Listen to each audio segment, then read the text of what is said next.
Michel Foucault is one of those thinkers who refuses to leave your mind once you encounter him. Born in France in 1926, he wasn't just a philosopher or historian. He was someone who questioned how power and knowledge intertwine, and how they quietly shape the way we live, think, and even understand ourselves. His work challenges us to see the hidden rules of society not as natural, but as constructed, and in that realization lies both discomfort and freedom. One of his most famous ideas is the relationship between power and knowledge. Foucault argued that knowledge is never neutral. It is always tied to systems of power. For example, think of medicine. The way we define normal versus abnormal isn't simply scientific. It's also shaped by institutions that decide which behaviors or bodies are acceptable.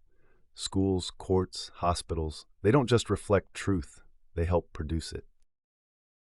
Contemporary scholars like Pierre Bourdieu expand this discussion with concepts like symbolic power, showing how culture and language reinforce dominance.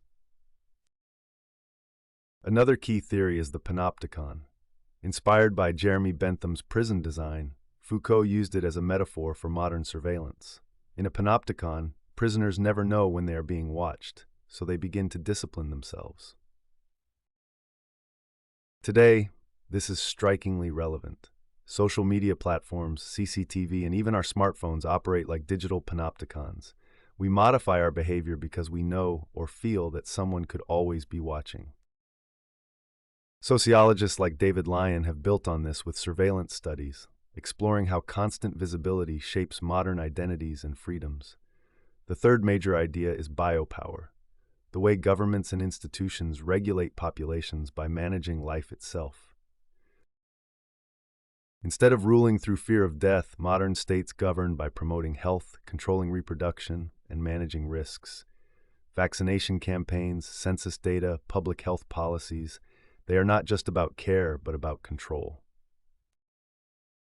Giorgio Agamben and Nicholas Rose continue this line of thought, examining how states of emergency or mental health policies show the subtle boundaries between care and domination.